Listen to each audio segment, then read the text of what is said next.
Show with Irish. Show with Irish.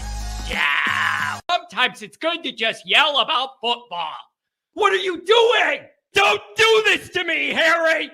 The Ohio State. It's Ohio State! What do you mean, the? It's a poison! I almost stroked out and died over it.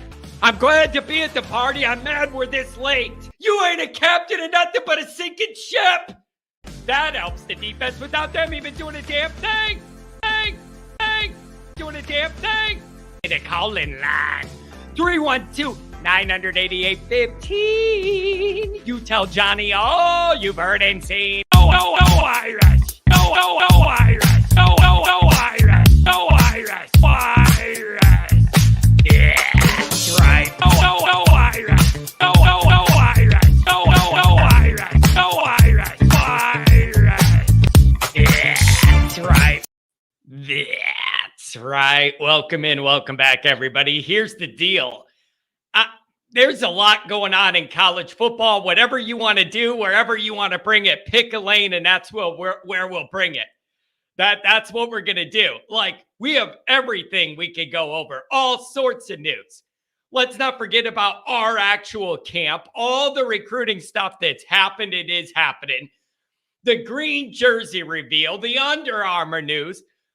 The Big Ten may be adding 4 teams that could change a lot of things for everybody and Notre Dame. And I got a bunch of questions about that process, what it's going to do for the playoff, how they're going to format things.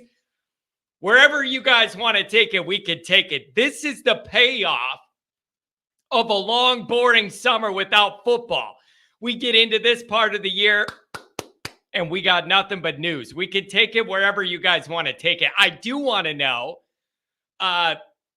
We didn't go live yesterday. I want to know what you guys think of the Under Armour deal. And I realize a lot of people have been telling me nobody cares about that. It doesn't matter. It's a non-story. It'll be out of the news in a day. Well, whatever. I haven't given it a day yet. I'd like to know what you guys think. Are you happy with the deal? Did you want him to go with Nike? Does the fact that it's big money balance it out? Do you have concerns that brand is even going to be around in a few years? I would love to know what you think.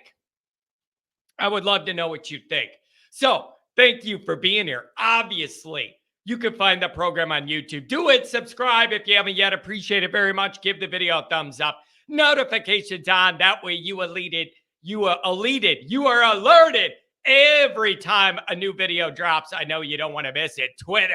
Search bar, always Irish Rat. Always Irish Inc. Emails, alwaysirishnd@gmail.com. Audio only anywhere you want me. You can give me in the calling lines. You already know what it is. 312-988-15. You tell Johnny all you've heard and seen if you're sneaking around camp. Whatever you're doing.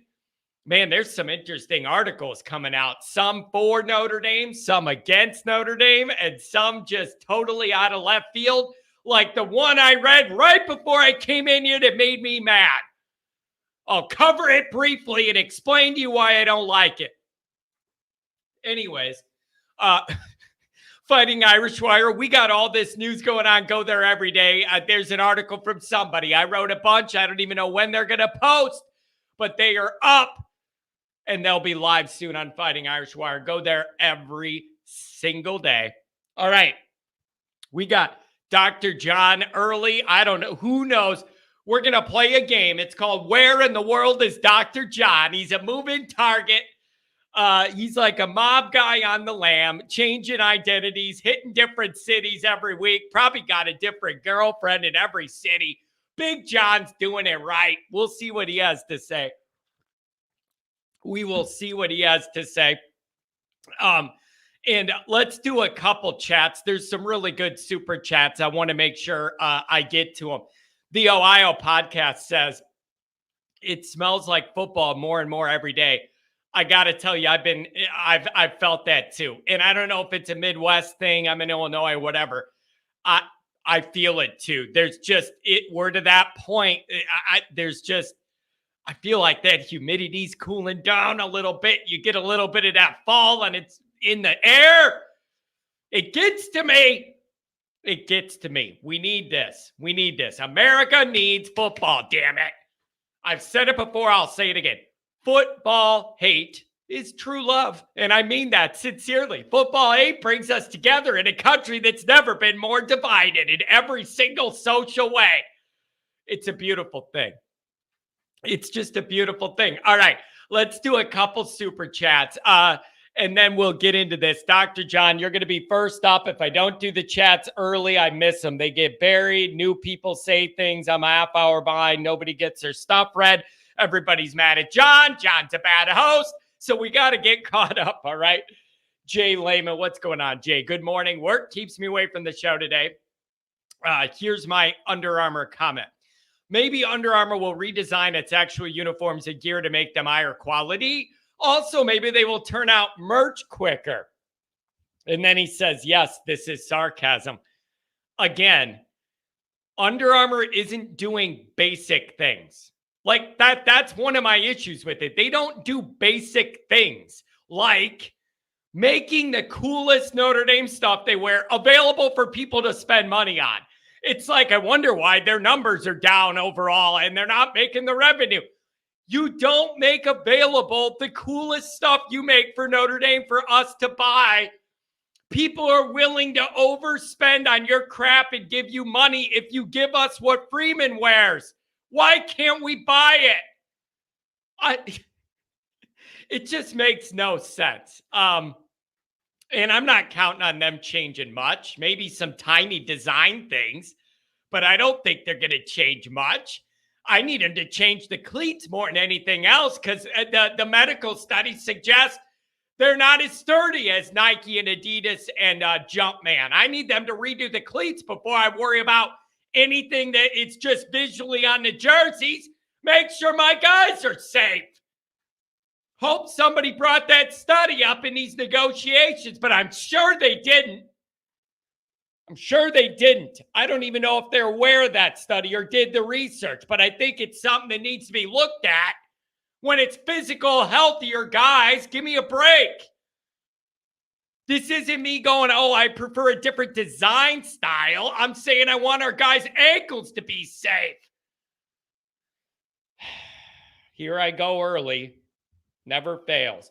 $5 olive from Paul Conley. Good morning, John the Great. I'm not sure about that, but I'm certainly going to take it. Navy's cooking up a lot of pass plays to beat the Irish. I'm just telling you this right now. This game, everybody acknowledges it is a unique task to play and defend Navy. Everybody's acknowledged that our whole lives, whether their Navy team is a particularly good Navy team or bad Navy team. It's a pain in the ass to defend that team, all right? You got a month to get ready to defend Navy. I am not open to turning this on and it's Ireland and we're all excited about that. And then Navy's throwing it on you and the fullback dives working for 14 yards up your giggy right up the middle. We're not doing that, people. We're not doing that. It's week one. You got a whole month to prepare for everything Navy's going to throw at you. And I'm going to be so mad, I'm going to laugh. If Notre Dame does one of these, it's Navy, let's crash the line. And then there's a fake-a-rooney, and then we get burned deep on a Navy pass. That would be so Notre Dame-y. I would shoot past mad and just laugh and go, this is special. I already got that burned in my brain. Oh, we're going to stop the fullback. Everything's out crashing up on the line, a little fake, and then over the top. I'm going to lose my mind. Don't let it happen, Notre Dame. Don't do it to me, Notre Dame. Lose my mind. Don't do it. What else? Pat, morning, John, and always Irish Nation. We are officially in August and moving quickly to game week. Hope all is well. All is well, except I don't know where you guys live. I don't think it's the virus, but there's something going around here, and I got it. My kids got it. I don't know what it is. Sore throat, scratchy nose, can't breathe. Maybe it's allergies. I don't know what it is, but everybody here has it, and I'm fighting it. So I don't know. Other than that, I'm well. I love having so much football to talk about. The Domer guy, 88. 50K Georgia fans took over our beloved Notre Dame Stadium in 2018. I would argue OSU fan base is the same, if not bigger than Georgia's. As long as Notre Dame wins the games leading up to it, it's going to be a heavily pro Notre Dame crowd in a good mood and all wearing their different shades of green, since that's what we're doing. Okay. I'm not worried about that Ohio State crowd unless Notre Dame loses a game before. I just think they're going to have their fair share and a little more. But as long as Notre Dame takes care of business, I think we're going to be okay. I just do. Andrew Gilmore, there's a running clock now, even after first down. It's just like the NFL, except in the final 2:30. So if you can't get stops against Navy, they can really drain the clock. You got to get off the field on Navy. And the other thing is, early downs are so big against Navy. If you could get Navy stuck in 2nd and 8, 9, 10, that's where you need to get them, is behind schedule. It's when you give up 6 yards on a fullback dive on first down, that's when you're in trouble against Navy. And then it gives them all those other downs to do whatever they're going to do. Those early downs are so key. You got to stone them for nothing or almost nothing to set up the rest of the downs. That's the easiest way to defend Navy. And I know that's very obvious, but anytime you get gashed against Navy, it's going to burn you. You can't put them in short down situations. Oh, boy. Indy's favored by 20. Under over is 50.5. I bet Indy covers, but the under hits 35-10. I think Notre Dame fans want more than 35 points against Navy. It's just always a matter of, are you going to have that many possessions against Navy? Because of the way they eat up the clock and all the way they operate. So I don't know. Dr. John, I'm coming to you. I got you. Manny, what's going on, Manny? Crying belly, what's going on? Crying belly. When is being a charismatic guy ever won games? Well, being charismatic doesn't win you games alone. But I would argue all of Notre Dame's most famous coaches were charismatic guys. As in every single one that's won a championship here outside of Divine had charisma in their own unique way. In their own Newt Rockne had it in his own way. Frank Leahy definitely had it. Era had it. Lou had it. You don't win games on charisma alone, but it is in that elixir, in that Notre Dame soup that makes it work. It's like a special feature. You don't win games with it alone, but you mix it in there and you get that Notre Dame magic potion sometimes with that charismatic delivery and knowing how to navigate your team. So I don't know. Mikey, good morning, John. I hope the administration's happy with their Under Armour contract. This will have ripple effects across all ND sports. Trash shoes equals more injuries, not to mention it hurts recruiting. You know what? I don't know how much that matters or not. And I've been thinking about this. I know the younger kids usually like Jordan or Nike, as if I would know at 38 what a 20-year-old likes. But if everything else lines up to where you like Notre Dame, I don't think them doing Under Armour is like the deciding factor. Like, I don't know. I would like it more if it was something new and the cool Nike or Jumpman or whatever, but I don't know if that ultimately makes that big of a decision or not. I genuinely don't know. I don't know. Nick Dean, isn't it good to be seen? Glad the school made some money on the apparel deal. Hopefully they spend it wisely. Yeah, if you watch my reaction video to it, I went off on my rant about, it's great that Notre Dame's going to get $100 million out of this or whatever, as long as the money circulates back into football and not another band practice building or whatever. Sorry, I need the money going right back into football, or I don't care what you do for money then if it's not going back to football. Circulate it in that pool back to football, baby. Let's go. Paul. John, the Under Armour deal, a great deal for ND. Good job, ND. Much better than Nike. I mean, I think that's a minority opinion. I think that's very much the minority opinion. And yeah, the money's good, but there are other considerations, like safety would be my number one. Manny says the school will spend it on fencing and water polo. Hey, fencing's national champions. I could argue they actually earned a new building. If you want to give me a new on-guard practice facility or whatever, so we can have a duel, they won the championship. I might argue they deserve a new building for that. Oh, man.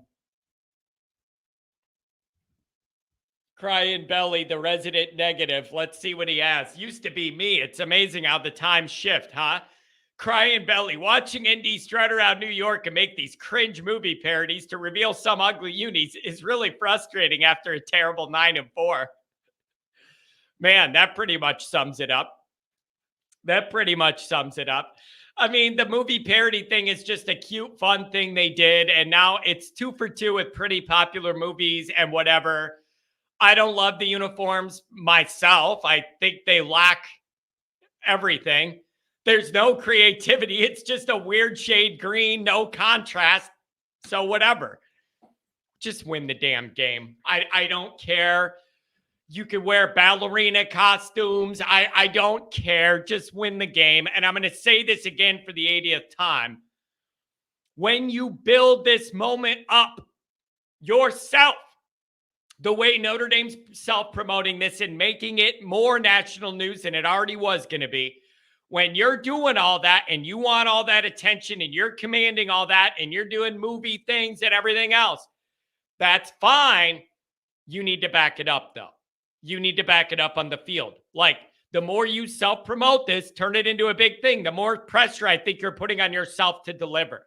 Notre Dame's got to be ready for the moment this year. And if they're not, it's going to be a big, big problem. It's going to be a big, big problem. All right? So that's how I see that. Oh, who else do we have here? Let's see.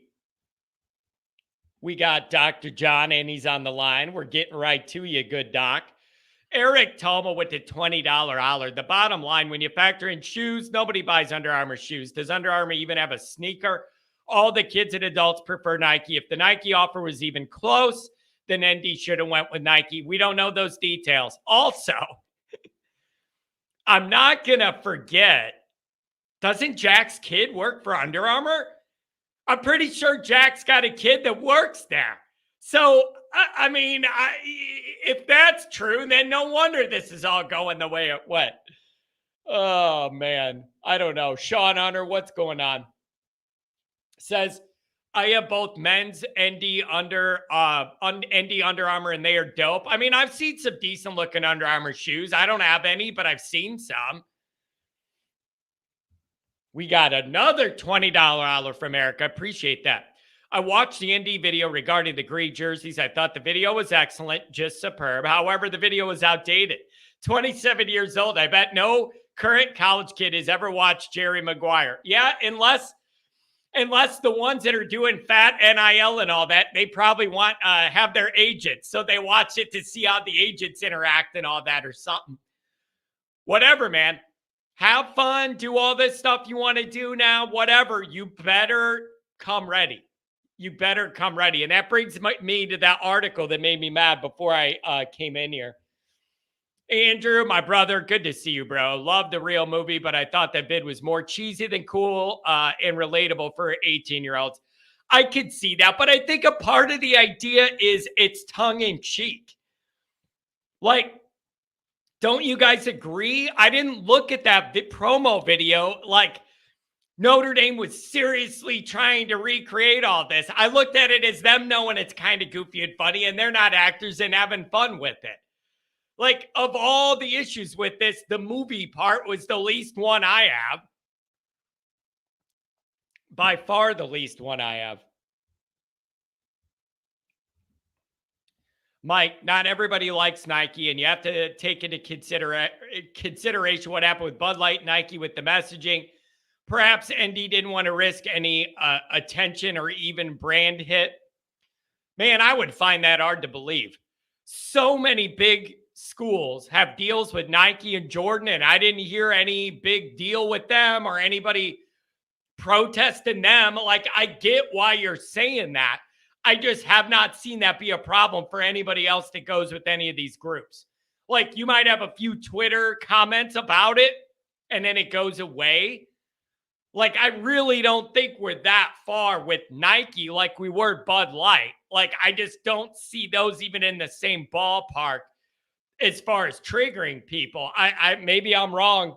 Maybe I'm underestimating how sensitive all this is these days. Brian and Phil, what's going on? Matt Miller, what's going on? Steven Orado, good to see you. Thank you. Brian says, fix the cleats. I just need him to be safe. I don't even care if they're the oddest styles of this season. Make them safe, damn it. V1 Rotate, $20 holla. This year will be the most dangerous ND we've seen with Hartman, plus what I think will be a breakout wide receiver room. Look how bad we looked last year. Yeah, I know. I can't get it out of my mind.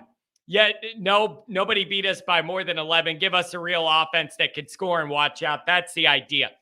And I've been saying that before. I'll say it again. Not only last year, but like even through the Kelly years, later in the Kelly years, look at all that Notre Dame accomplished, even with a severely handicapped offense.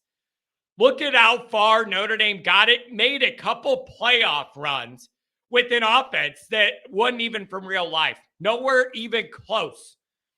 Nowhere even close to where I needed those offenses to be, like severely handicapped and limited. Watch Notre Dame 2 minutes. You can see what the flaws are. We made a lot of good progress, even with an offense that was half of a real offense, trying to play full offenses and full teams.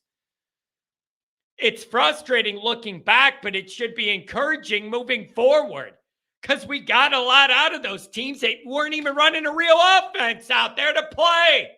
Come on. Oh, boy. Why do I let this stuff get to me? Mikey pulls. Unless they're getting $100 million a year from Under Armour, it's a trash deal no matter what. Well, I think $100 million per year. Under totals, what I heard, they're getting diet brand, trash apparel quality, horrible equipment quality, and creatively bankrupt style. Well, that's a good promotional tool. I mean, I tend to agree with you on that stuff, but maybe Notre Dame just went for the money. Maybe there are guarantees in there that protect Notre Dame if something goes wrong with the brand and they have to get sold or rebought out or file for bankruptcy, change the name. I don't know. But all I know is 10 years is a long time to commit to a brand that over the last handful of years is going down, not up. So I don't know what promises were made to Notre Dame to make them feel comfortable getting in bed with Under Armour for 10 years when their numbers are going down overall, not up. Maybe Notre Dame's got smart lawyers. Trust me, I've interacted with them before. One of the best days of my life having to do that. I interacted with them before. I know they're smart and they're on their stuff. So there has to be some assurances in there somewhere. Phil's saying Notre Dame is Under Armour's crown jewel. It certainly seems that way. Under Armour only has a handful of brands they outfit now in college besides Notre Dame. And Notre Dame's the biggest brand, so maybe that's why they made more of an investment in it. And maybe the other thing is we don't know what came in from Nike or Jordan or whatever. Maybe the numbers were not close at all because Under Armour really needs Notre Dame, and Nike and Ohio State are in Nike and Ohio State. Nike and Jordan are in situations where they don't. I believe Texas and Ohio State have mega Nike deals, and they're right up there with us as far as the biggest payout for the brand deals that they have. And it makes sense if you're looking at the Notre Dame footprint, the Ohio State footprint, and the Texas footprint. all are mega brand names with rabid fan bases all over the place. So that makes a lot of sense to me. Makes a lot of sense to me.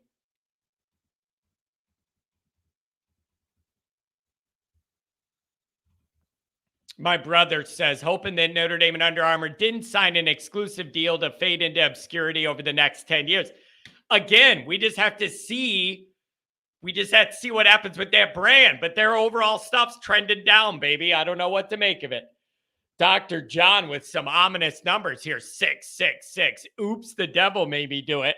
I'm scared to take your call. What are you going to put a curse on everybody? Angela, good morning. Good to see you. Jeremy Welling, what's going on? What's going on? $2 holler from Stephen Arado. Dear John, as one crazy ND to another, breathe. Yeah, you know me. I'm always good at taking it easy. People always, oh, you know what I want? I just want to relax for a few minutes and listen to somebody calmly talk about Notre Dame football. You came to the right place. Let me tell you that. That's all we do here. Calmly talk about Notre Dame football. Angela Rudiger, always good to have a Rudiger in the chat. Joshua Finn, I know Nike makes better shoes. I'm absolutely positive that the core beliefs and practices of Nike are not congruent to those of Notre Dame. I'm not acting like I know. Maybe that was a part of it that they were considering the humanitarian or whatever the issues are with Nike. I don't know that. BVG should be the coach. Finally, had to kick a chick out yesterday just to get my always Irish time. Priorities. Buddy, I appreciate your loyalty, but I mean, you can always watch the replay if you're busy with your girl. I mean, I don't want to ruin that. I ain't here for that. Trying to be a wingman. Eric with another $20 holler. John, you by far have the best ND podcast. Format, content, and personality don't change, baby. Eric, that means a lot to me, and I do appreciate those compliments. What I've learned is my delivery style and personality and the way I communicate are not for everybody in this fan base, and I completely respect that. I understand that my style isn't for everybody, and it's funny. There's really nobody that's in between on me. Oh, what do you think of John's show? Always Irish. Nobody's ever like, oh, it's kind of okay. I could take it or leave it. John, I don't know how I feel. People are either all in, baby, or they can't stand me. It's beautiful. It's just something about the way I deliver. People either get it right away, it hits them, and they're like, this guy's speaking through me and to me and with me, or they're like, this guy needs to be locked up in an insane asylum, and he's too much. But I'm glad you like it. And as for changing, you know that's never going to damn happen. You all know that's never going to happen. $5 holler from Andrew. Do the cleats need to match? I would prefer players have access to whichever brand they feel most comfortable in. Can't do that, Andrew. You can't have an Under Armour uniform in every way and then go wear Nike shoes. You can't do it. Not allowed. Jeremy saying, wildfire smoke. I don't know what it is. We've had a few weeks where it's been really bad here, hazy. And I didn't feel this way. I got a feeling something's going on because I have not felt good the last couple days. Kid sick, got to go to the doctor. Give me a break. Steven says, 53-10 crushed Navy. Plenty of time to prep. That is beautiful. I like it. We got another $20 holler. People are in a donate mood today. Right back to the phone lines that will call up live 1 minute after every Notre Dame game, unless Johnny's there. Then it changes. But if I'm here, we're going live 1 minute after every game, and we're going to fire it up, and we're going to talk about it. Happy, glad, sad, or mad, the show's going to be rad. Just give me a call, baby. Cody, $20 holler. Great show. Keep up the good work. Go Irish. I like these encouraging messages. You guys are great, man. None of this exists without you. That's the other thing. This show isn't about me. It's about you guys. $5 holler from the Delmer. John, I'm a newbie to the show, but I'm loving it. Okay, paisan. Oh, yeah, I got some Italian. I know what that means. Loving to start my day listening to you and reading the chat. Thank you, and always Irish Nation. Hey, we're not going anywhere. We're here, baby. We're here, baby. Adam Dowling, good to see you. Sean, what's going on? That's because BK was a great coach. I mean, BK's a really, he was a good coach at Notre Dame. I think to be great, you can't lose every big bowl game you're in. Like, you can't not recruit and develop any quarterbacks. A great Notre Dame coach recruits and develops quarterbacks, and they get better the longer they're in the program. Their numbers don't get worse. Great Notre Dame coaches find a way to win a major bowl game in over a decade. You want to say really good, but great, come on. Oh, boy, what do I know, though? What do I know? We got a $10 holler from Andrew, and we're almost caught up, and then we'll go to the phones. I want to know what you guys think. Yeah, Drew McFly says, kicking a chick out for this with the laughing emoji? It's my show, and I agree with you, Drew. It's my damn show, and I feel very humbled that this guy, kicked out a girl to watch my show. Maybe you should watch it together. Make her watch me. I don't know what the answer is, but I am not advising that anybody stops entertaining a young lady you're interested in to watch my show. I'm not telling you to do that. Watch the replay later.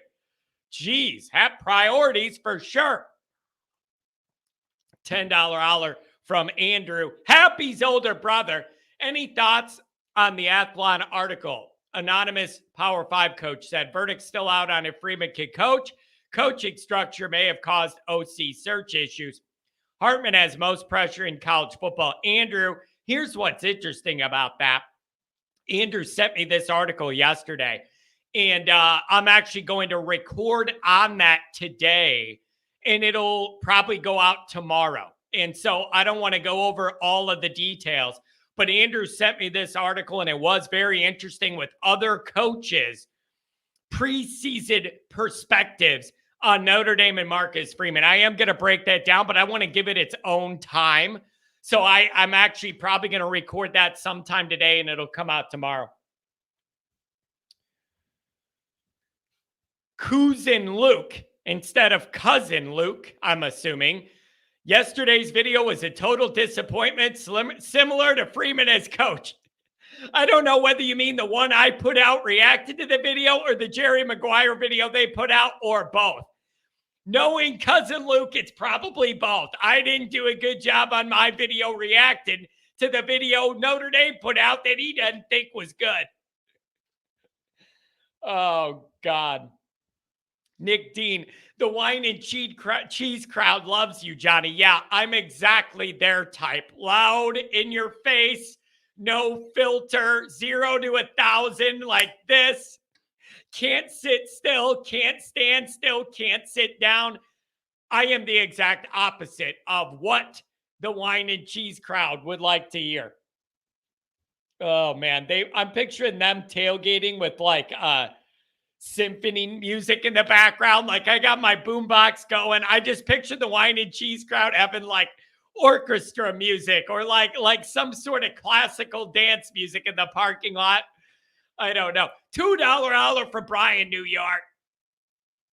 2025 O-line from Iona Prep. On it. Go Irish. Wow. Get after it. Doing some scouting work. Some scouting work for sure. What does this say? John, go over later what coaching structure means. Yeah, that's what I want to go over is some of this article and trying to figure out where some of the insights coming from here, or if these coaches are, yeah, we'll get into that. We'll try it because it is interesting. Kent Jackson, kick her ass out. Come on, Kent.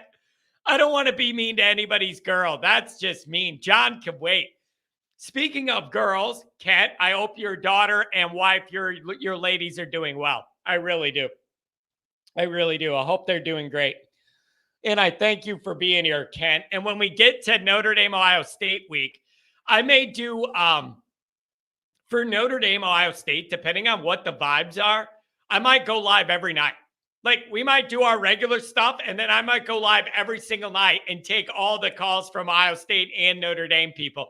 Kent, I need you to reconnect, buddy. We talked almost exactly a year ago. We met before the Notre Dame Ohio State game. You got to bring it full circle. Give me a call. And I realize you have obligations in the morning a lot of times. Now, I'll do a night show so you could call. I'm also thinking Friday night before Ohio State, I think we're going to keep the phone lines cranking deep into the night, and we're just going to go. Like, if ever there's a night to let it rip, people are going to be drinking their anxiety away. Like, if ever there was a time, that's going to be the time. All right, let's get to the calls. Thank you for all those donations, you guys. I really appreciate it. Adds it to the phone lines for when we get into the season. Dr. John, and then 720 afterwards. Hang in there. Hello. Good morning, John. Where are you at, my friend? Where are you traveling this time? I'm ensconced on my daughter's deck in Bloomington, Minnesota, and I may have to go inside because I'm right on the flight path out of Minneapolis Airport. So if I can't hear you, I'll have to go inside. And interesting. I'm giving you a challenge here, John. My super chat, that's going to be my standard monthly and whenever, and I'm challenging you to come up with a rhyme to 666. Okay, I can do that. I'll come up with something. Holler won't work. Yeah. I think I can I can work with that. Let me come up with something. In fact, work on it. Yeah. I'll come up with something. But I don't want just one thing. I want to have different ones so that every time you do it, I have to come up with a new one that rhymes. That's a good challenge for my mind. Oh. I like rhyming. I like that. Every time you do it, I'm going to come up with a new one. I like that. Yeah. I like that idea. I'll give you a bunch of different ones. Anyway, I had said in the chat that there was some old business from a video last week. It was the one after Freeman made the comment about Notre Dame could compete doing it right by the rules. And you were a little incensed that they weren't naming names. And I mean, I'd love them to name names too, but what you got to consider, if you don't have the real goods, you're going to get a libel lawsuit. Yeah, so it's the other thing is too, John. You got to be careful. The other part of it is, and I fully recognize this, that was my frustration with that dynamic. I know. The other part is, you never know who you might need a job from, or who you might want to hire somebody off the staff to come join you, or you might want to go work somewhere else. Do you want to make enemies by starting to do that within people you may want to work with or for down the road? I totally understand that. But out of just on principle, it's frustrating to me that these guys are bending the rules, making Marcus's life harder. And then in a way, he has to kind of cover for them. Like, the dynamic of that's very frustrating, even though I realize it's not very realistic to think that he's going to nail people and bring up stuff. It's just more of a frustration that the guys in that fraternity are cutting corners, making it harder on the guys doing it right. And there's really not much you can do about it. That's very frustrating to me. Well, and part of it is the NCAA doesn't have any teeth. They, it's like they look the other way almost on everything. And now with this NIL, all these states are coming up with different laws that some of them say they don't care what the NCAA says. You can't enforce it in our state because our law is such and such. Yeah. And so, John, but did NIL you see? Did you see? I forget who it was. Congress or somebody was proposing a bill, a literal bill through the government that would make these guys stay 3 years and then address NIL stuff and all that. It's literally something they're going to debate in Congress or something, whether to pass some national thing to kind of tamp down the NIL stuff. And so now you got the government involved again. I don't know what's going to happen, man. I really don't. It's a wild dynamic. Well, I frankly don't think the government can do anything because somebody will take them to court, and the Constitution says you have a right to make a living. So if you're curtailing somebody from making a living, they'll strike that law down, I'm sure. Yeah, and the other thing is different states have different legalities on NIL already. So I don't know if they're trying to make a blanket thing, like a national blanket thing that would supersede the state laws. I don't know, man. It's just there's a lot there. There's a lot there. John, what do you make of the Under Armour deal and the numbers and the company? What do you make of that? Well, I'll go to that in a sec because I wanted to deal with an NIL thing you mentioned in that same video last week. Perfect. Where you were talking about Rolex and Mercedes. Oh yeah, baby. And I was in advertising for 30 years, and the demographics of those high-end companies, I don't think they think their audience is going to perk up to some linebacker from Notre Dame saying something about Rolex. So the local Mercedes dealer, like in Chicago or something, with I remember you were talking about Car was a natural for that, and I agree with you if it's local, but a national thing I don't think works. Yeah, so. Who is it for the only with those high end brands? But what comes to my mind is with Rolex, where I see their advertisements is mostly golf. You know, they have a big deal with that, and they show, you know, some moments are timeless, and they have Jack Nicklaus winning and all that, you know, and then they have the Rolex, like, and so, but I get that golf is a different.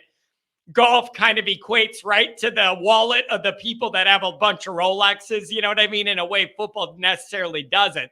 I get all that. John, I need Notre Dame to think bigger than South Bend on these opportunities. And they're so worldly in everything that they do. I needed to include this. And I think that that's fair. They're so worldly with everything they do there and have this huge reach.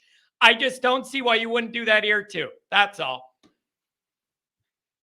Yeah, well, it'd be interesting to see them try it. Now, as far as Under Armour goes, I think them using Notre Dame football players and whatever they do would be great, you know, because that's they're trying to sell to the college market. I think that's a great idea. As far as the deal goes, I'm assuming, like you said, they have smart people. This 10-year deal has got to have some safety valves in it, I would think. Has to. And if they got the best money deal, I mean, that's what you're after. Yeah. And hopefully they've got some stuff in there with some kind of incentive to do some great design work. So. Yeah. We'll see.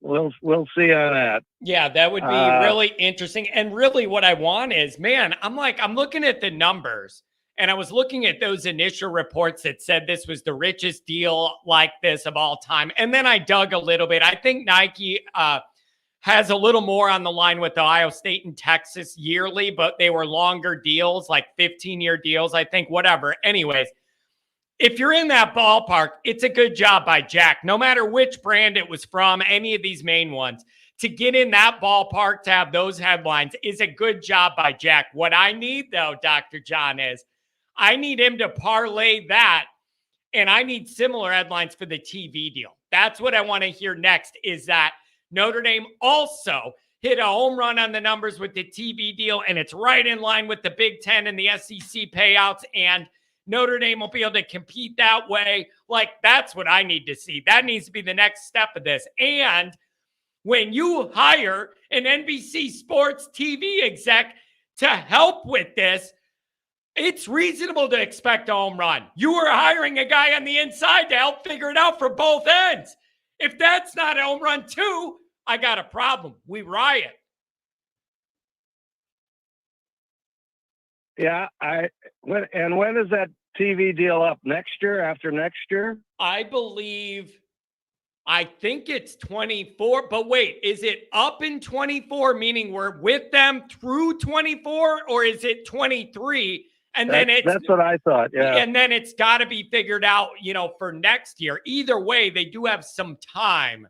And I'm not sure. And the other thing, Dr. John, now I'm thinking is wherever they're at in those negotiations or figuring that piece of this out, I wonder if they're content to sit back and chill for a little bit and see what this latest realignment does and what that looks like. And what does that do to the Big Ten deal if they had 4 more games in it and they're working with NBC too, or 4 more teams? I don't know. So Notre Dame may feel like they can kind of chill for a little bit longer and weigh what's going on. I don't know. Well, regarding realignment, I haven't been watching the news lately. What else is going on? Well, what else have you heard? I mean, they're saying that Clemson and Florida State are about to leave the ACC, pay the buyout, and join the Big Ten. And then out west, there's and out west, they're saying Oregon and Washington are going to as well. So you would have Oregon and Washington out of the Pac-12 into the Big Ten from out west. And then out east, you would have, I would argue, 2 of, if not the 2 biggest brand names out of the ACC. It would change a lot. Yeah. So I don't know. Man. I think I'd like us to be part of that. I'm telling you, John. I used to be a very traditional independent guy. I know, but all angles, sometimes when I just think about it, all the signs are kind of leading us down this long and winding road, and they just look like they're all pointing to the Big Ten. Yeah. Well, you know what Carson said when you come to a fork in the road? What's that? Pick it up. It's a very good point. Anyway, I'm going to turn you loose in a second. That's a good one. What do you got? A plane landed on the house or what? You gotta go duck? No, I'll tell you what, 2 weeks from today, I get on that Iceland bird and fly to Ireland. So I'm looking forward to that. There you go, man. Hey, make sure we touch base. Make sure we touch base right before you leave, all right? We need to have a pump-up session here for you getting ready to go over there and represent the Always Irish Nation in Ireland, all right? Yeah, I will give you a holler that morning because we don't leave till the evening. So, and I'm going to miss the show this Friday because I'm playing in a Ryder Cup event up in Lake Country, Minnesota. Beautiful. At the Arnold Palmer course, the only one named after his dad, whose nickname was Deacon, and this is called Deacon's Lodge. So it's my little brother and another buddy put this on. I think it'll be the 6th year, and it's just a fun event. If you ever played in a Ryder Cup format, it is. It's totally different. It's really fun. It's totally different. The country club where Pat and I played, they always have a Ryder Cup at the end of the year, and it's amazing. They do a draft. They pick teams. There's money. It's just they rotate the format. It's all weekend, 3 rounds of golf. The last one's one-on-one, head-to-head, and the captains set up the Tita. We do the whole thing legit. It's beautiful, and it's a unique pressure on a Ryder Cup when you have a team you're playing for and a partner to not let down, and then their strategy, John, on gimmies or not gimmies and how difficult you want to make it. Ryder Cup changes your mind, and I love it. It's a beautiful thing. Oh, it does. That alternate shot format is a real toughie. Yep. And it's it's just a whole new way for regular people to do golf, and I love it. And if you got a bunch of guys that can actually hit it around and be competitive with it, it's amazing. Have fun, man, and let me know how it goes. Yeah. We'll do it. I'll check in next Wednesday with you, or 2 Wednesdays from now before I hit the airways. Okay. Beautiful. Have a good one, my friend. Tell the family I said hi. Take care. I will do that. Keep up the good work. Appreciate Bye-bye. it. Oh, that guy. He's more on the move than I am, and he's what did he say? 83, 84. The guy's traveling all over. That's how you live life, folks. 720. Where do you want to go? John, what's up, man? Coach DeSanti down here in Colorado. Been a minute. What's going on, man? I'm doing very well. 707, you're coming up next. Hang with me. You're out there in Colorado. What's the buzz about Colorado, man? I saw that they sold out all their season tickets and everything, and I don't know how good or bad that team's going to be, but there's a lot of energy out that way. You know, here's the thing, and I'm a Notre Dame fan, but with Colorado, they that program needs completely gutted. You know, they can't keep any state talent here. They don't recruit the good kids that we have. We lose them all to our top. We're not a huge football state, but as far as blue chips, but the few we get, they never keep here. Yeah. So they need to start recruiting locally again. Boulder's a weird place, man. Like you can go to a game. A couple of years ago, I bought tickets last second for two of my younger cousins and myself to USC, right? Marquee matchup. We got like front row tickets for about $20. So here's what's going to happen. And then I got to jump back to Notre Dame, but she's going to have a lot of buzz beginning of the season. They're going to start losing again, and that fan base is going to dry right up again. Yeah, it's right. Yeah, and I just think, dude, when you flip that roster the way he did, there's got to be a bill that comes due when you're flipping like 95% of your roster as far as stabilizing things and figuring out roles. And that's just a lot of moving parts for college. And it just, I understand the excitement, but I just don't think they're going to be very good this year. Right. Well, here's the thing too. You can get a defense to play pretty strong together pretty quick, right? Like based on pure athleticism. But offense, man, that offensive line needs to work together. They need to really trust each other, and you need a quarterback that's gonna really, that has chemistry with the receivers. There's just so much component, and I've coached high school football for a while, and I played college football. There's just so much more to this than just talent, and I mean those guys are in the transfer portal for a reason too. Like, Alabama, Georgia, they're not every year in Clemson, Notre Dame, and just getting tons of kids from the portal. You can't do that, and. I hope they're good, but I don't see it. Yeah, and it's going to be interesting. Until they start developing local talent a little bit more and investing back in the state, which they should. Yeah. Especially at a state school, they're going to be trash. Yeah, and now here's what I do like. Here's what I do like. I look at this a little bit like Brian Kelly being the northern guy going to LSU and what a weird fit that was. And maybe in some ways it's exactly what both parties needed is a total culture clash to kind of wake everybody up. I feel like LSU and Kelly had that going on. Boulder and Dion are the same way, man. Like I've been out to Colorado. It's just not a very Dion-y city, if that makes sense to you.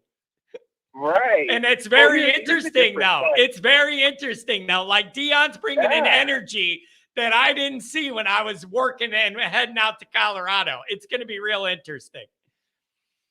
Well, there's two things about Okay, so Colorado is really two states. You have Denver and Boulder, and then you have Colorado. If you want CU to be good, you got to move it out of Boulder. That's the reality, man. There's too much hiking. There's too much biking. Yeah. That's a very elite city. Yep. Whether people realize it or not. I mean, it's an elite place. You're not walking in there and buying a shack for under $2 million right now. Yeah. Like, it's a different world. All right. Enough about Dion. What about Notre Dame? Damn it. What about Notre Dame? Damn it. Here's what I want to talk about. I am so mad at Al Washington and Al Gordon with a few things. One, I called a while back. I don't know if you remember, and I said, I cannot believe that they let that Owen Wafel kid slip through their fingers for some other kid. And I'm not knocking the new kid they got. I hope he's good. But you could have had him, and you could have kept that Wafel kid. The Scott kid, two things. One, Notre Dame, if that kid didn't buy in when he was when we were all thinking he was binding, you got to just know when you got to cut your top losses there. So we lose that kid, which sucks, and it makes me sad to think about. Like, we probably lost a really good kid, but how they cannot recruit a top D lineman in that Notre Dame. And here's the selling points. One, you want to play in the NFL. Guess what? The guys you're going against on the other side of the ball are going to be, top linemen that are going to play in the NFL. It's going to make you better. Our O-line is elite, so you're getting great reps in practice every day that makes you better. Two, we have great linebackers. We've had a couple guys, Jeremiah Komora, Jalen Smith, Manti. We're sending linebackers pretty high in the draft, right? Three, look at our back end right now. You don't want to play D-line with that back end? Come on. Like, there's so many great selling points. You're going to play in, I could sell this in an instant to these kids. You're going to play in all different types of weather conditions to get ready for the NFL. How are we not getting one of these kids? This is so frustrating. And he was in Chicago. Like, come on, man. Like, now you're going to Ohio State. You're joining the Big 12. Hey, Big listen, 10. what I've been told is, and everything I've read and heard from the recruiting insiders and all that, is that it doesn't feel like he was a good fit as far as like buying into Notre Dame and connecting to like what Notre Dame is or the vibe or whatever. It just didn't feel like he was really into the Notre Dame stuff. And if you're not, then this is no chance of working. And I don't know what you do about that. But everybody said he's kind of a different dude, and it doesn't feel like he ever really bought in to all the Notre Dame stuff that comes with Notre Dame. So if that's the case, I don't know how you overcome that. Yeah, and that makes sense. The only thing, two things that scare me for Notre Dame right now this year is, if Hartman goes down, I hope his guy is there. Yeah, it's rough. Hey, look at it this way. It's going to be a nightmare if that happens. But at least the backup this year isn't 4'3". So there's a plus side. At least this guy's a little bigger. He might, at least if we have to be in a nightmare again, the backup can see over the line a little bit. There's a plus. Look at it that way. Johnny Sunshine. Hey, lay off that short king, man. Yeah, exactly. But no, and then the D-line, man, Riley Mills is going to have to step up and be it, man. He's going to have to step up. Yeah. Because I really feel good about their Vipers with, J.D. Bertrand, and then who was the kid that, I can't think of his name, the kid that had the great game against South Carolina. But that one DM, he's are we talking about Botello? Are we talking about Botello maybe? Yeah. Botello. Yeah. Botello. That kid is a stud. And so that I just hope, I'm praying that Riley can step up and Tyson Ford can take that second year leap. You see that a lot of times with young kids, especially at high school. But and you know what else too? Now you know what else? Hey, I want to know if you heard this too. And I'm going to put a disclaimer out there. This one's personal to me because I've gotten to know the family. The reports on Brennan Vernon early and his physicality and the changes he's made to his frame, that could be a big, big deal for Notre Dame. Probably not this year, maybe this year, but it would be by injury, which would be bad for us. That is a guy I am watching. He has a different, I've been saying it since he committed here and I got to know the family. He has a different mindset. That is not an average 18-year-old kid in there. He has a different mind frame and he's on a mission. I'm watching out for that kid. I want him to succeed too. And the early results are pretty darn good for his first camp 2 weeks in. What about here's a question I want to ask. What about the Adrian Govira kid? I've been hearing good things about him too.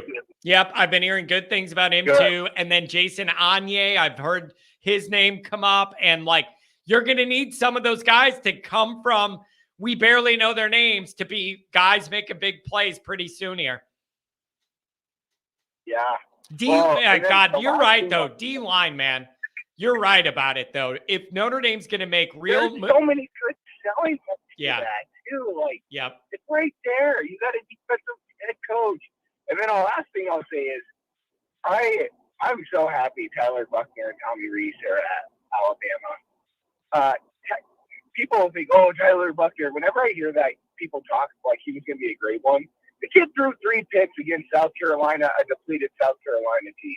yeah, Tommy Rees couldn't score fucking 20 points against Stanford yeah. or Marshall. I'm just happy. So I think Alabama's going to regress this year. Yeah. I wonder if they'll make it through the year. Well, I wonder if he's even going to start. I think it's a 3-man race, and I have no idea whether he's going to start or not. But I would love. Okay, but then let me ask you this then. What does Buckner gain out of leaving us to go to Alabama to not start there either if he wasn't going to start at Notre Dame anyways? What does he gain? Well, I think he gained something in his little ego is what I think. Well, he's still not going to be starting either place. You're just not starting at Alabama. Like, that can't be that fulfilling for him. John, I'm going to tell you this right now. Kids, a lot of kids don't think logically anymore. They don't, like, he didn't get his way. He threw a fit. That's some of it. He's not a competitor. Like, they didn't, for the record, from my understanding, they didn't give Sam Hartman the jewels to the kingdom after the spring game. They said it was still competition, and he was pissed. He didn't go out and show out, and then he transfers. And if that's any indication, if you're quote unquote an Alabama starting quarterback, what I saw that kid do in the spring game, holy cow, man! You couldn't move the ball. Yeah. You can't. I know it's a spring game, but you cannot. It was a pretty even team on both sides. You cannot blame that on having a worse team. It wasn't a ones versus twos. It was a mix. All right. Now, what if I tell you this? The word is that Buckner already knew he wasn't going to be the starter going into blue and gold and was already making back channel plans to leave Notre Dame. And his head was totally all over the place because he was navigating all of that behind the scenes to figure out where to leave. But then he had to play in the blue and gold game and his mind wasn't in it because he was thinking of his next move. That would make perfect sense to me, given how out of sorts he looked in that ball game. Yeah, and you might be right. And the only thing I'll say to that is if a kid's plotting and scheming like that, you know what I mean? They're telling you one thing, they're shaking your hand, telling you one thing and doing another. You don't want that kind of guy around anyway. Well, but I mean, but that's what all these guys do. These big shot guys, by the time they're in the portal, they know where they're going. You get in the portal after you have the back channels and know what you're going to do. So, like, I just think that's the way it goes. And he probably just got so frustrated he needed out. He just needed an injury. And then I'm healthy. And then you bring in a transfer. And then I'm injury. Then I'm healthy again. Then you bring in a transfer again. The guy... He probably just said, I can't do it anymore. I'm losing my mind here. Right. I'll say this. Drew probably did it right. He just said, I'm entering the transfer portal. There's still ways to conduct yourself as a man, right? And I hear what you're saying. And someone that played college football, and I played before the transfer rules. And so, but here's what I'll say. Like, a lot of guys come in, and they think the world is owned to, they own the world, whatever. Yeah. Sign of the times. It's the sign of the times, man. Everybody is the best. Everybody gets everything they want. Nobody wants to wait for it. Me, now. How much, baby? And that league that, everyone's like, oh, he was so good. Listen, I see a lot of kids throw great on air. And then they get in games, they can't process information fast. Yeah. And the one thing I'll say is the league that Buckner played in high school is trash. It's not one of the power leagues in California. And I'm not knocking the kid as a person. I mean, a little bit, because how he did Notre Dame was kind of dirty. Him and his butt buddy Tommy were plotting that, I feel like, the whole time. And I heard. Listen, say, Tommy wanted Hartman to follow him to Alabama. We're lucky that it ended up being Buckner because Tommy Boy was telling Hartman, You're not committed to Notre Dame. You're not even moved in there yet. Come down here to Alabama. So, I mean, it could have been a lot worse because Tommy was putting those calls That in. would have been. Yeah, that would have been a bad scene. So I don't mind losing Buckner if you're looking at it that way. Well, I heard rumbling in the streets that Tommy could be the next Northwestern coach. Yeah, I don't know where you heard that in the streets, other than when I wrote that article day one, right when this all happened. And That's it. Yeah, I was gonna say. I was gonna say. You, buddy. I was gonna say. I think I remember somebody who put that out. He's from that area. He's from the north side of the north suburbs. He was a GA there. He's used to recruiting smart kids, and in that area, he knows the high schools because he played there. I'm just saying it could be a good fit, but he might think he could wait out Saban and get that job. I wonder if he thinks if he waits a few more years and that guy retires and that offense takes off, he could have that spot. What do you think about that? You know, I thought he will not ever get that job. You know, the next coach at Alabama is, right? No. It's Dabo. Man, you really think that all that he's done and built at Clemson, that he would go back and turn like that? Like that would be, man, that'd be something.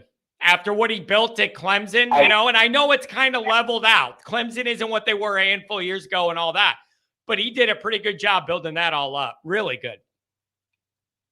I think he's a great coach, and I love Dabo. But yeah, I think so. I think there's still that. I think you put Dabo at Alabama, and he's even a scarier coach because Clemson has they play by more rules than most SEC schools. That's true. You know, they're not playing the same.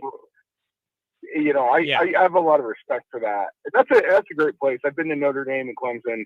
Probably my two favorite my second favorite teams. My sister lives out there, but you know, they still play by some of the rules. They have some honor down there.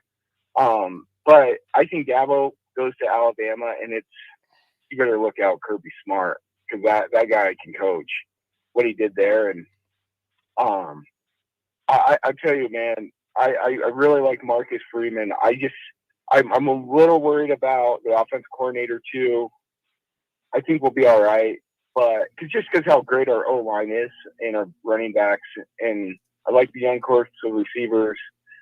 But man, that D-line, and this is all I'll say, if our D-line can match our O-line's energy or like that production on the field, man, we'd make a run for it. Yeah. Do you have any concern about the guard play for Notre Dame? That's on my mind with the offense, like the right guard situation. And are you going to be able to hold up against the better teams? Like that's all on my mind. You know, no, I think that with like Rocco, because I've heard that Rocco's going to be the starter, him or Christopherson. And I kind of like to see Rocco play there.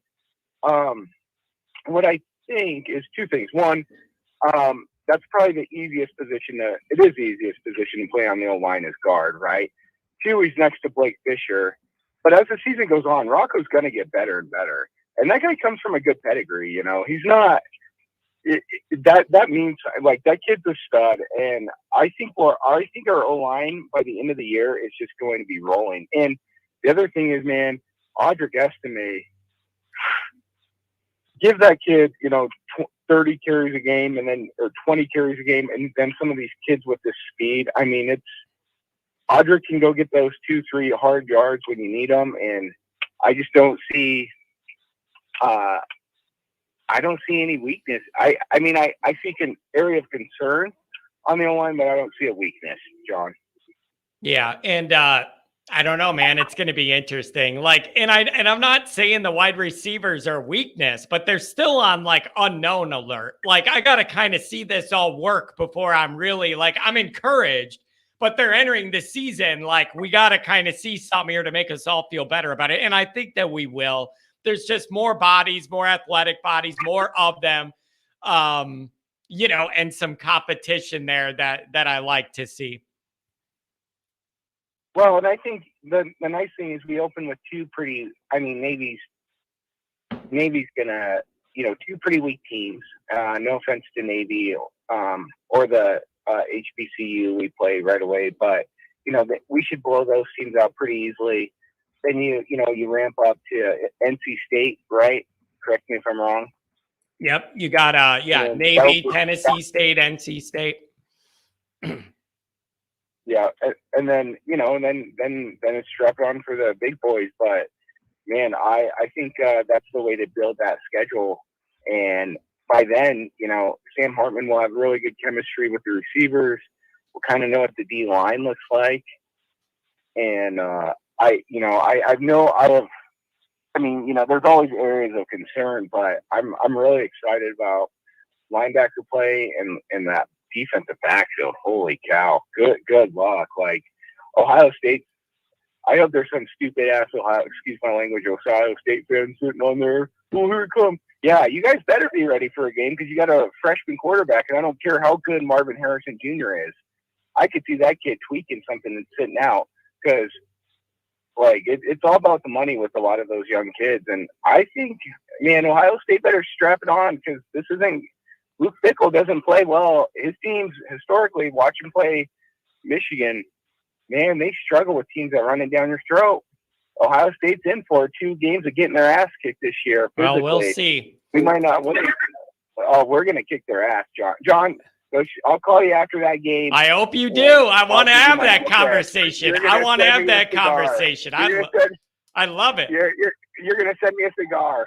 Man, so, I will. Hey, you guys have a great day. Beautiful. Thanks a lot, buddy. Have a good one out there. Tell Dion I said what's up. I will. Take care. See ya. Have a good one. Oh, man.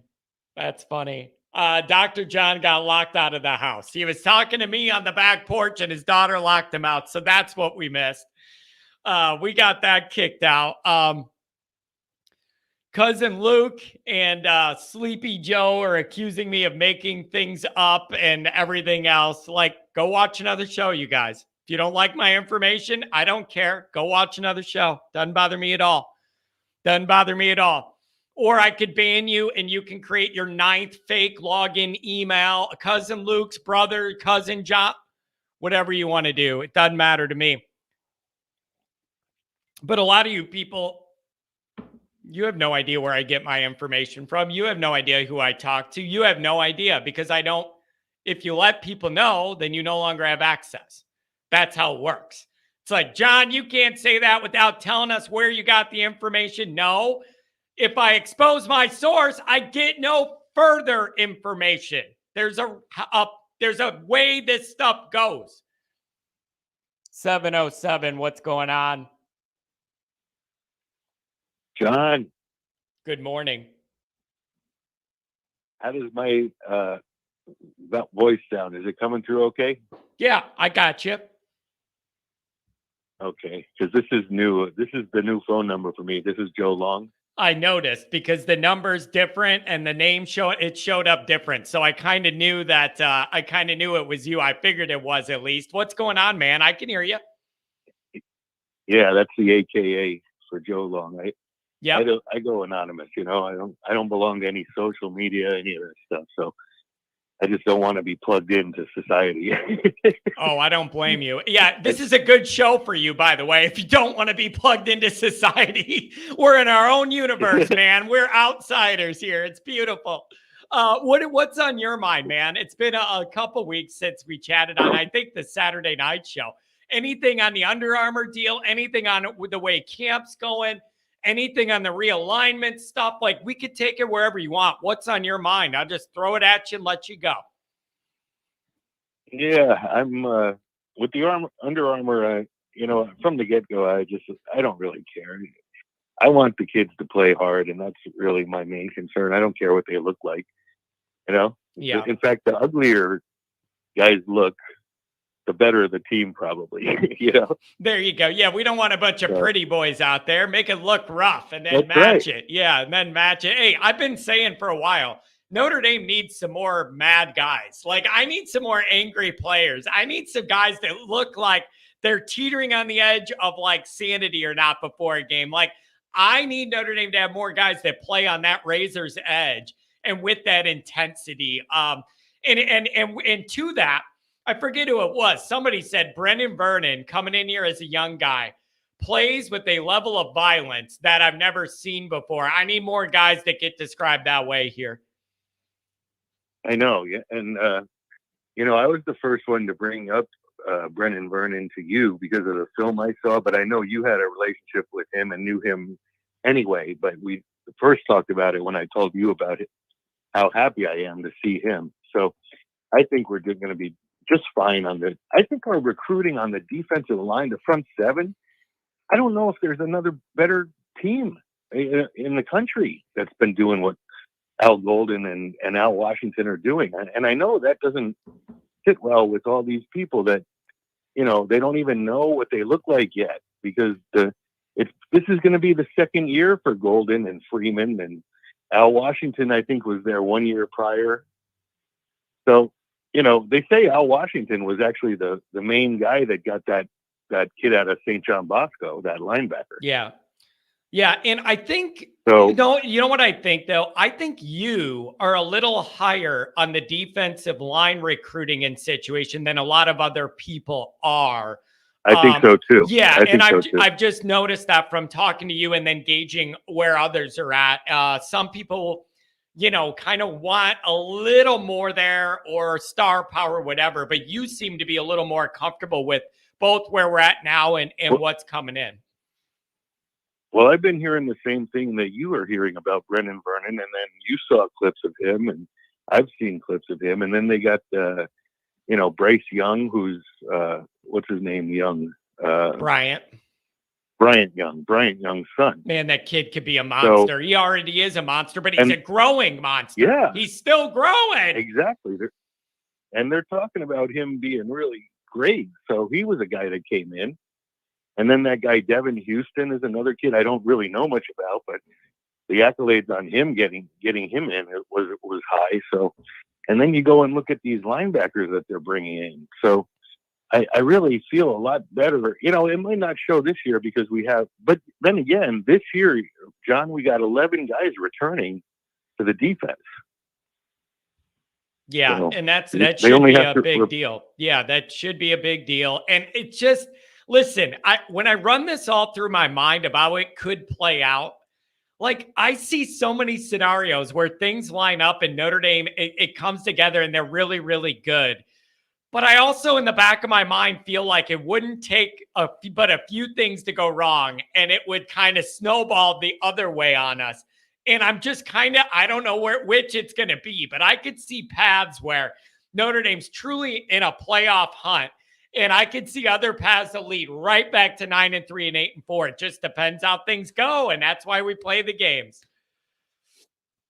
Yeah, well, the thing is, the depth is better, so that because that offensive line, remember we lost I forget who it was, but Joe Alt had to step in as a freshman, and look at what he did, so that's a good thing. And then these guys that we're recruiting now, I mean, you don't want to have injuries, but the people that can step in now as opposed to the people Kelly would have had to put in, he was so thin. He had good starters, yeah, no but doubt. the kids that had to fill in were weak, nothing. They were like 3 and 4 stars and low 4 stars. So, what we're doing now is high 4 stars and with good depth at every position. And so, and I like the idea of Al Golden. He said he wants to be aggressive, and I like that. That's what the NFL does too.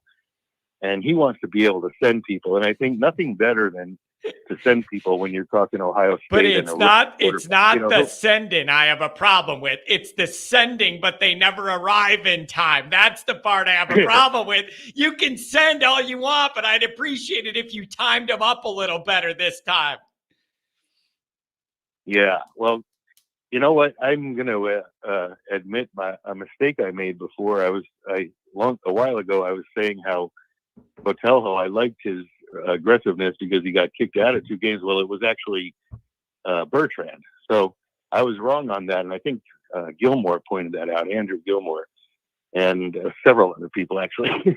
And then when I looked back, I saw that that's right. But So I actually do like Bertrand, but I'm worried about Kaiser, you know, and I'd like to see Snead get in some action, and I'd like to see the all Indiana kid, Bowen, try and get some inside action. And, Yep. you know, I think that we have a lot of good people that could replace the guys that are going to leave after this year.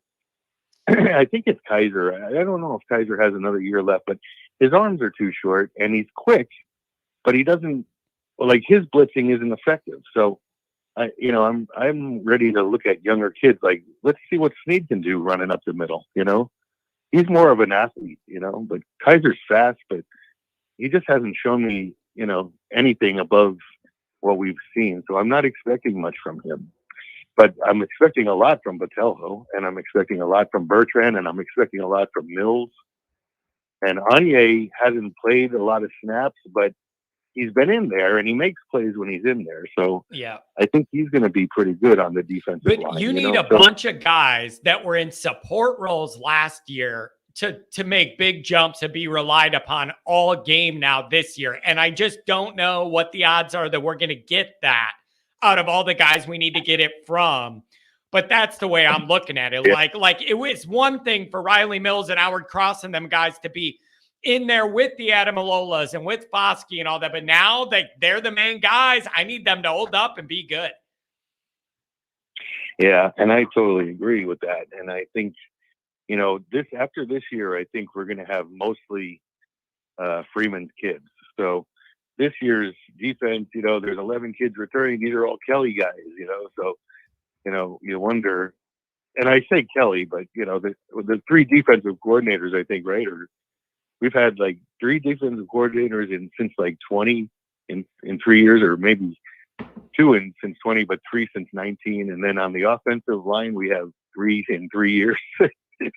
So yeah, our coaching is like for Freeman to try and like keep on, you know, lassoing cats. You know, it's pretty tough to keep these core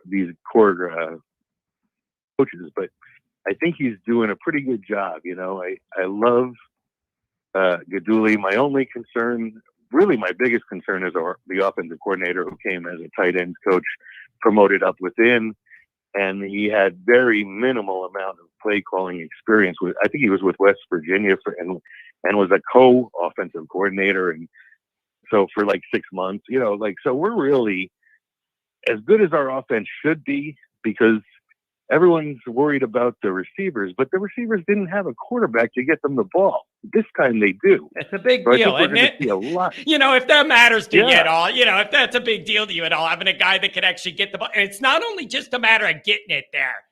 It's with the right zip and the right timing and leading the guy the right way and positioned in the right spot and hitting him in stride. Like, there's a lot that goes into like the passing game and a lot of nuance. Like, leading a receiver or not is the difference between he catches it and falls or has 30 more yards to run. Like all of those little quarterback nuances.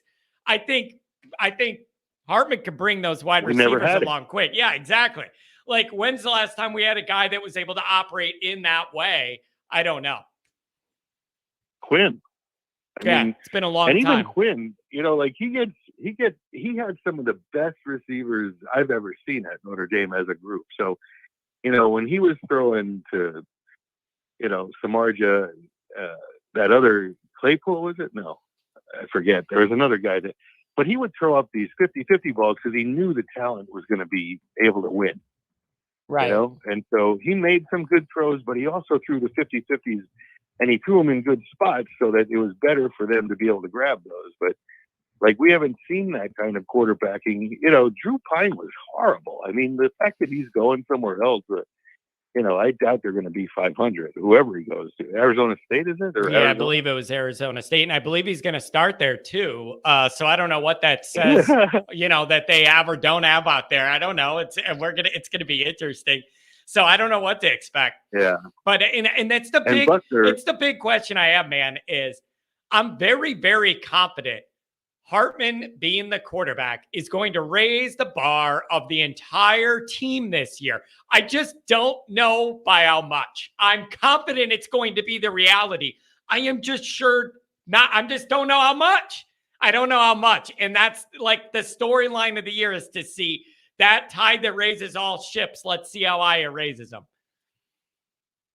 Yeah, and I have to see dramatic going from freshman to sophomore from Tobias Merriweather. You know, like he has all these accolades. It's almost been like the way people give all this heartfelt love to Cam Hart. Well, Cam Hart hasn't shown me shit. You know? Yeah. Cam Hart. Man, I actually heard last night some good things about him, and people are starting to kind of have confidence in him again after battling some injuries and stuff like that. And I remember hearing something really positive about him yesterday. But then again, I'm always open to the idea that in these camps, everybody's pretty positive about a lot of stuff. Nobody has any losses. You know what I mean? You have to kind of balance that out. Like, now is the time where nobody could really question any media entity for being positive about the team they're covering. Like, nobody has any losses yet. So I don't know. Yeah, it's all speculation at this point. All you can do is based on what you've seen previously. So yeah, we haven't seen the quarterback, and we're all like totally out of our minds about having a quarterback again. It's just so crazy that it's wild, isn't it? This long for it to it's have happened. Sad. It's kind of sad though that it's taken this long for Notre Dame fans to feel like they have a quarterback who could do everything you need him to do, and it's just Notre Dame should never be in that position. They just shouldn't. Never. And Kelly is the main problem with that. I mean, he picked Reese a 3-star, and then he went to what is that other kid, Ian Book. You know, like these are all 3-star kids Kelly was bringing into Notre Dame, the quarterback. Yeah, I know. This is a storied program. I know. Like quarterback. Something was wrong. And you know, back and tell you. And now I know some of these people are going to say I'm making up my sources again, and John doesn't know anything. But a part of the problem Kelly had recruiting those quarterbacks is because of the way he recruited, by the time he started trying to recruit these top quarterbacks, other schools were already on him for 1 or 2 years, and Notre Dame was so far behind in building that relationship that they were out of the mix before they were even in it because how Kelly recruited them. He was too late in the game. And Freeman and them, they're doing it the other way. They're in for that deuce quarterback in the next class that's a really highly touted guy, been at Notre Dame, likes Notre Dame. They might have good news coming from him. I saw a crystal ball on that. Like, this regime so far, the recruiting the quarterbacks is doing really good. It's like, let's see what we're going to get on the field, though, when that ends. Yeah. And we really don't know what these guys are going to be able to do yet. But, you know, from what's that kid from Don Bosco in New Jersey, the backup quarterback? Who, for us? Yeah. Angeli or Minchie? Yes, Angeli. Angeli, they say they're talking good about him too, as a backup, what he's been showing in this. Hey, that would be good. And then I'm going to throw this in too. Just, it's in my mind every day, and it's in the chat too. If used appropriately, Chris Tyree is the ultimate secret weapon for Notre Dame. I could see that guy causing so much damage. You just got to put him in the right spot to succeed and then take off in that wide receiver. He could be a deadly, deadly weapon. And a guy I could see Artman having as a dump off, last option, bailout. Like, I could see him knowing exactly where that guy is. And if nothing big is open deep, getting it to that guy, and he jitterbugs around. I love it. I am expecting big damn things. Yeah, but at the same token, you have to hope that the offensive coordinator knows how to utilize him. Like, you know, when to call his number, like when the blitz is going to come, you know, so that he can dump it out to the sideline and beat the cornerback, you know, which he will. You know? So it's a matter of that's another anticipation of the. We don't really have that answer yet. Like, we know, obviously, Parker respects tight end play. You could damn sure bet that the tight ends are still going to be in the mix here because of his history and the good tight ends Notre Dame has in the building and has coming. But I don't know what he wants to do on the run-pass mix, how much he wants to have Hartman open it up versus relying on Estime to set things up. I'm very, very interested to see, man. This is very interesting. Well, I've been watching a lot of the shorts of interviewing the players, And certainly the tight end unit is happy to have this coordinator, offensive coordinator. But when you hear the other groups they're talking about Gaduli and they're talking about Rudolph and Stuckey, like they're not really, the rest of the groups are liking their coaches, not so much the OC. So, I guess that's a normal thing, but yeah. All right. I got to ask you this, as we wrap up here. What anxiety do you have about Navy? Are you confident that Notre Dame has over a month to prepare for this? It's week 1. You're going to be able to in there and go do what you need to do. Or do you think we're going to be sitting there sweating it out week 1 in Ireland? Dr. John losing his mind over there. Like, what are we going to get? In your gut, do you have a feeling here? Well, I feel confident that Freeman's focused on Navy and nobody else at this point. So I'm hoping that that's going to, trickle down to the rest of the team and the coaches so that, Navy will not be a problem. Then it's a week of travel back, a short week to prepare for your next game, but it's a light team. So that's a good thing. So I think we're going to get through that. But there's a one stretch in the middle of the season that's going to be tough, And so it would be Louisville, North Carolina State, yeah. Louisville, North Carolina State, USC, and Ohio State. I mean, that's going to be tough. That 4-block window that is bookended by Ohio State and USC with Duke and Louisville in the middle. That could be your season right there, that 4-game window. And it is smack dab, like right when you're all cooked up and ready to go. That is a tough little 4-game window. And that's another reason. Exactly. That's another reason it's and there critical should have been a bye. Yeah, in the middle of that, instead of both of them being late. I agree with you. Yeah, I agree with you. Yeah, really late. Really late. Yeah. I mean, after playing USC, they get a bye. It's like, yeah, no, I agree with you. But that's another reason with that 4-game window in the middle there that it's even more critical. Notre Dame reaches it undefeated. You got to get into Ohio State undefeated to give you, where we need to be here. So I don't know, man, but it is really, really heating up. I'm glad camp's back. I'm glad the energy's back. The vibes, everybody's getting back into football again. It's a beautiful thing, man. Anything else on the way out?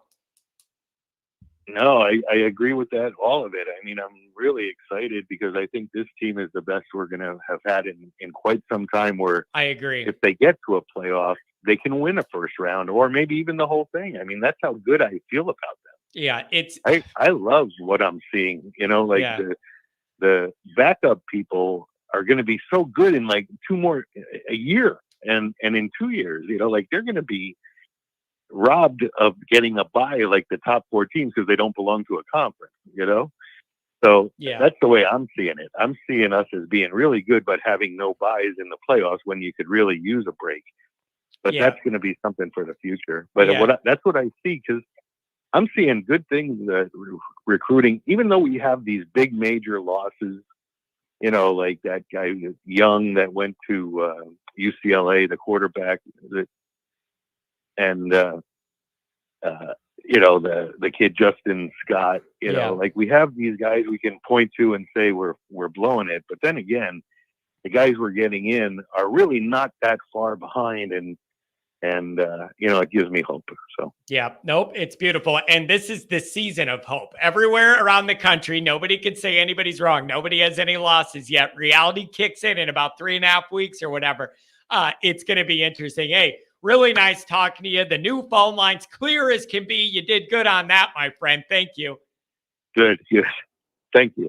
Have a good one. All right. Well, God bless all and go Irish. There you go. Yeah, I'm telling you, it's coming up quick. Appreciate that. All right, folks, that's going to be it for the show. I got another couple things to record this year. Thank you, everybody, this year. Today, I have some things I need to record. Thank you for being here. Thank you for the live chats. Thank you for the donations. Really good day of donations. I appreciate it. Pat, good to see you in here. I don't think I saw you earlier. Did you just join? But thank you for all that. Most of the commenters, I enjoyed what you said, but the donations calls, it's a beautiful thing, folks. We'll have a short tonight. We'll have a video release in the morning, And then, we'll go live again back Friday. So stay tuned, baby. It's always info, info, info, info. I'm addicted to the content, and so are you. Everybody have a good one.